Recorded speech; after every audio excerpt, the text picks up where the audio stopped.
Hi friends, welcome back to Suguna Homely Kitchen. இன்றைக்கி நம்ம மாங்காய் தொக்கு எப்படி செய்கிறதுன்னு பார்க்கலாங்க. இது சீசனில் மட்டும்தாங்க நம்ம செய்ய முடியும். எல்லா சீசன்லேயும் மாங்காய் கிடைச்சாலும் அதுவும் மாங்காய் சீசன் வந்து ரொம்ப ஸ்பெஷல்னு சொல்லலாம். அந்த சீசனில் நம்மளுக்கு மாங்காயில் என்னென்ன ரெசிபிலாம் ரெடி பண்ண முடியுமோ கண்டிப்பாக ரெடி பண்ணி என்ஜாய் பண்ணுங்கள். இன்றைக்கி வந்து நான் மாங்காய் தொக்கு தாங்க செஞ்சு காமிக்க போகிறேன். அதுக்கு வந்து மாங்காவை நல்லா தோல் சீவி எடுத்து வச்சுருக்கேன். இது வந்து கேரட் பீட்ரூட்லாம் துருவும் பாருங்கள், அதில் துருவி எடுக்க போகிறோம். மாங்காய் வந்து கொஞ்சம் எலசா இல்லாமல் கொஞ்சம் முத்துன மாங்காயாக எடுத்துக்கோங்க. அப்போ தான் துருவும் போது நம்மளுக்கு சதன்னு ஆகாமல் இருக்கும். அதே சமயம் அந்த தொக்குக்கு வந்து ரொம்பவே டேஸ்ட்டாக இருக்கும். இப்போ வந்து இந்த தோல் சீவி எடுத்துக்கிற மாங்காயெல்லாம் நல்லா துருவி எடுத்துக்கலாங்க. அவ்வளோதாங்க, நல்லா துருவி எடுத்தாச்சு. இப்போ இதை வந்து எப்படி தொக்கு செய்யுதுன்னு பார்க்கலாங்க. அதுக்கு வந்து ஒரு கடாயில் தாளிப்புக்கு தேவையானாலும் எண்ணெய் விட்டுக்கலாங்க. கொஞ்சம் அதிகமாக எண்ணெய் விட்டுருக்கேன் நான். இது வந்து ஊறுகாய் மாதிரி நம்ம சைட் டிஷ்ஷாக வச்சுக்கலாம். அப்படி இல்லைனாக்கா சாதத்தோடு பிசைஞ்சு சாப்பிட சூப்பராக இருக்கும். மதியம் லஞ்சு கூட இதை சாதமாக கிளறி கொடுக்கலாங்க. மாங்காய் சாதம் மாதிரி ரொம்ப சூப்பராக இருக்கும். எண்ணெய் ஹீட் ஆனதும் கொஞ்சமாக கடுகு, கொஞ்சமாக வெந்தயம் சேர்த்துக்கலாங்க. கடுகு நல்லா பொரிஞ்ச உடனே கொஞ்சமாக காஞ்ச மிளகாய் ரெண்டாக கிள்ளி போட்டுருக்குறேங்க. காஞ்ச மிளகாய் வந்து ஆப்ஷனல் தாங்க, தேவைன்னா சேர்த்துக்கலாம், வேண்டாம்னா ஸ்கிப் பண்ணிக்கலாங்க. இது கூடவே ஒரு 4-5 பல் பூண்டு வந்து நல்லா இடித்து சேர்த்துருக்குறேங்க. பூண்டு உடைய வாசனை வந்து இந்த மாங்காய் தொக்குக்கு ரொம்பவே சூப்பராக இருக்கும். இப்போ இது கூட கொஞ்சமாக கருவேப்பிலை. இப்போ நல்லா துருவி எடுத்துருக்குறோம் பாருங்கள் மாங்காய், அதையும் சேர்த்துக்கலாங்க. இதுக்கு வந்து கொஞ்சம் கூட நம்ம தண்ணி சேர்க்க போகிறதில்ல. இந்த மாங்காயிலேருந்து வர தண்ணியே போதுங்க. நம்ம வந்து ஸ்டோர் பண்ணி வைக்கிறோம்னாக்கா தண்ணி படாத பாத்திரத்தில் நம்ம ஏதாவது ஒரு ஜாடிலையோ இல்லை கண்ணாடி பாட்டிலையோ ஸ்டோர் பண்ணி வச்சுட்டோம்னா ஒரு வாரம் வரைக்கும் கெட்டு போகாது.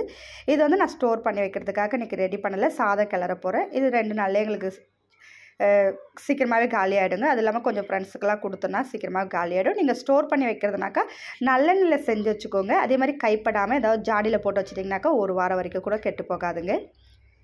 இப்போ இந்த மாங்காய் தூள் வந்து நல்லா வதக்கி விட்டுக்கலாங்க. இது நல்லா வதங்கி அதில் வந்து கொஞ்சமாக தண்ணி விட ஆரம்பிக்குங்க. அதிலே வந்து நல்லா வெந்துடும் அந்த தண்ணி. அந்த எண்ணெயிலே வந்து அந்த மாங்காய் துருவன மாங்காய் வந்து நல்லா வெந்து வந்துடுங்க.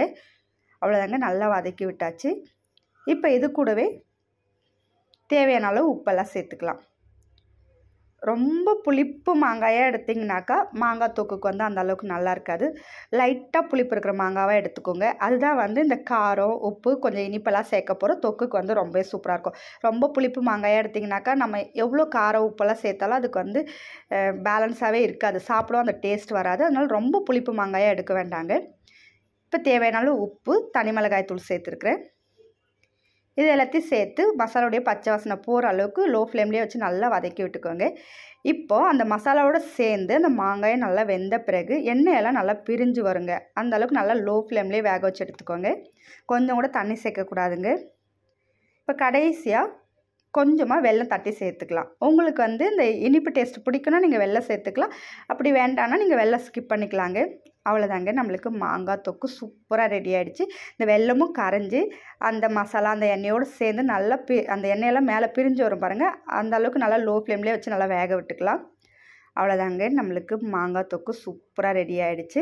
இது வந்து நம்ம சைட் டிஷ்ஷாகவும் வச்சுக்கலாம். அப்படி இல்லைனாக்கா சாதத்தோடு கிளறியும் சாப்பிட்டுக்கலாங்க. ரொம்பவே சூப்பராக இருக்கும் இந்த மாங்காய் தொக்கு. இந்த சீசன்லேயே கண்டிப்பாக ரெடி பண்ணி ஸ்டோர் பண்ணி வச்சுக்கோங்க. இந்த வீடியோ பிடிச்சிருந்தா லைக் பண்ணுங்கள், ஷேர் பண்ணுங்கள். நம்ம சேனலில் புதுசாக பார்க்குறீங்கனாக்கா சப்ஸ்கிரைப் பண்ணிக்கோங்க. பக்கத்தில் இருக்கிற பெல் பட்டனையும் கிளிக் பண்ணிக்கோங்க. அப்போ தான் நான் அடுத்தடுத்து போடுற வீடியோ உங்களுக்கு நோட்டிஃபிகேஷனாக வரும். தேங்க்யூ.